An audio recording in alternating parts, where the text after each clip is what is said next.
চকলেটটা গতকালকে নিয়ে এসেছিলাম খাবো বলে, এই যে, কিন্তু খাওয়া আর হয়নি, আমি না ঘুমিয়ে পড়েছিলাম। তাই চকলেটটা আবার ফ্রিজে রেখে দিচ্ছি, আজকে দোকানে বসে। গুড মর্নিং বন্ধুরা, দেশমিতা ভক্তা ব্লগসে তোমাদের সবাইকে স্বাগত। আশা করি তোমরা সবাই ভালো আছো। হ্যাঁ, আমিও ভালো আছি। আবার আরেকটা নতুন গুড মর্নিং হয়ে গেছে, চলে এসেছি রান্নাঘরে। এবার হচ্ছে ব্রেকফাস্ট রেডি করব। তার মধ্যে আজকে সোমবার, ছেলে স্কুল আছে, ও এখনও বিছানায় শুয়ে আছে, মানে আজকেও স্কুলে যাওয়ার কোনো ইচ্ছে নেই। বকাবকি দিয়ে যাচ্ছে যে স্কুলে যা। কি বলবো, ছেলের মা হওয়া যে কতটা কঠিন, যে ছেলের মা হয়েছে সেই জানে। তো চলো, আমার ছেলেকে আজকে আমি স্কুলে পাঠাতে পারি কি পারি না, এটাই হচ্ছে আজকের মিশন। তো সারাদিন কী করবো না করবো সবটাই তোমাদের সাথে শেয়ার করবো। স্কিপ না করে আমার পুরো ব্লগটা দেখবে, তাহলে সাথে থাকো, দেখতে থাকো। আমার বাড়িতে সবাই সমান, যেমন ছেলে তেমন বাবা। ছেলে মোবাইল চালাইলে পরে ভলে মা মরে যাক, আগে আমি মোবাইলে যেটা চালাইছি সেটাই আগে দেখবো, তারপরে ওই কাজটা করবো। সেরকমই বাবা বলেই ছেলের স্কুল মিস হয়ে যাক, মোবাইলে সিনেমা চালিয়েছে, আগে সিনেমা শেষ হবে, তারপরেই ও হচ্ছে আমাকে ব্রেকফাস্টের জিনিসপত্র এনে দেবে, তাহলেই ছেলের স্কুল মিস হয়ে যাক। কী বলবো বলো, চলো আমি ততক্ষণ বিছানা তুলি।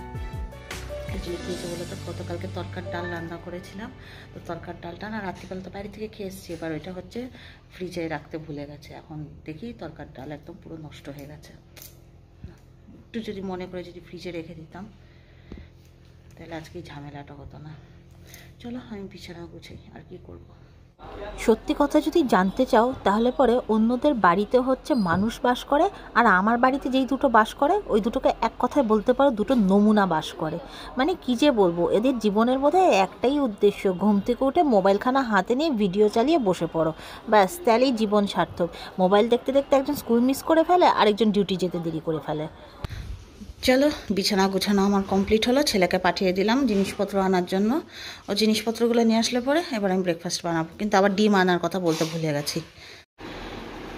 ছেলের ড্রেস আয়রন করা ছিল না, ড্রেসটা আয়রন করে দিলাম। এবার হচ্ছে রান্নাঘরে যাব, ব্রেকফাস্ট রেডি করতে হবে। চা হয়ে গেছে, চা খেয়ে যাবে বলছে, তো ব্রেকফাস্ট।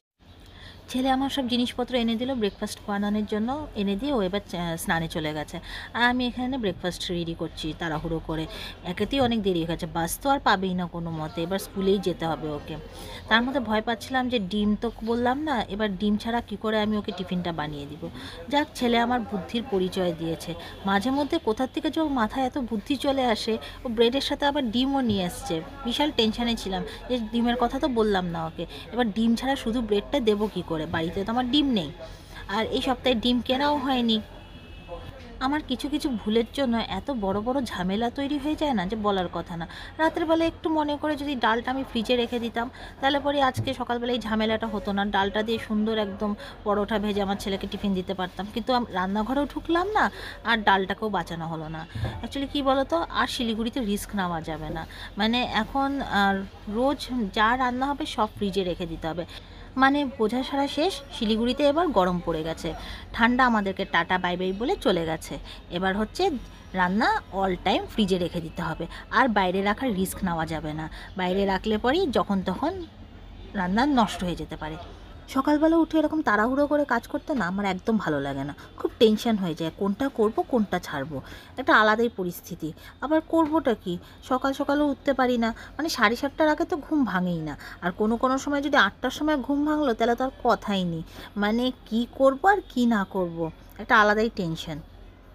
এবার ছেলের টিফিনটা তাড়াহুড়ো করে করছি, করে তারপর ওকে রেডি করব। তার মধ্যে তো আজকে আমার ছেলে তো আমাকে চ্যালেঞ্জ দিয়েই রেখেছে যে ও আজকে স্কুলে যাবে না, আর আমি ওকে আজকে স্কুলে পাঠিয়েই ছাড়বো। তো এবার ফটাফট করে ওর জন্য আমি ডিম টোস্টটা করছি। এইদিকে দেখো তাড়াহুড়োর মধ্যে আমি আবার কি কাণ্ড করেছি, ডিমটা ভেতরের দিকে থাকবে ব্রেডটা বাইরের দিকে থাকবে তা না করে আমি ডিমটাকে বাইরের দিকে করে দিয়েছি আর ব্রেডটাকে ভিতরে করে দিয়েছি। অবশ্য পরে ওটা আমি ঠিক করে দিয়েছিলাম, ওটা নিয়ে কোনো অসুবিধা হয়নি। এদিকে ছেলের খাবারটাও রেডি করে দিয়েছি, ছেলেকেও রেডি করে দিয়েছি। এবার ছেলে জুতো পলিশ করবে, এত স্লো মোশনে চলছে ও, মানে কি বলবো, মানে এন্ড অফ দি ওর চেষ্টা চলছে কোনো মতে যদি আজকে স্কুলটা মিস হয়ে যায়, আর আমিও স্কুল মিস হতে দিব, এটা হতেই পারে না। চলো লাস্টে টাটা বাই বাই করেই দিলাম ওকে, আর ওর বাবা ওকে গাড়িতে বসিয়ে নিয়ে চলে গেল। তো ছেলেকে একটু টাটা বাই বাই করে তারপর আমার হেলিকপ্টার আর ভিক্টোরিয়ার সাথে একটু গল্প করলাম, একটু ওদের সাথে খেলাধুলা করলাম, করে তারপর এবার আমি চলে যাব হচ্ছে ঘরে, কেন কি আমাকে ঘরের কাজগুলোও তো করতে হবে, আবার কেন কি দোকান যেতে হবে আমাকে।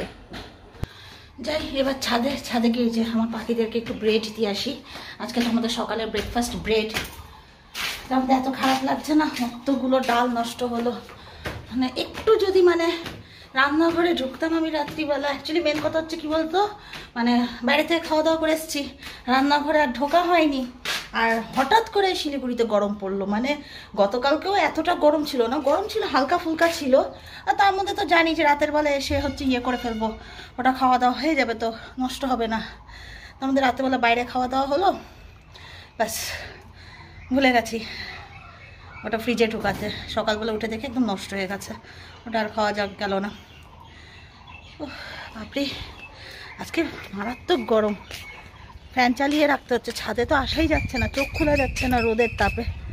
চলো পাখিদেরকে খেতে দিয়ে দিই, এবার ঘরে যাই। তার মধ্যে আজকে আমার 10:30টার মধ্যে বেরিয়ে পড়তে হবে বাড়ির থেকে। আর এখন প্রায় 9:30টার ওপরেই বাজে হয়তো, দেখি কয়টা বাজে। ব্রেকফাস্ট রেডি করতে হবে, ঘরের কাজ করতে হবে, সব ফোনে 10টা বাজে। তারপরে কি করে করবো, তাড়াতাড়ি কাজগুলো করি।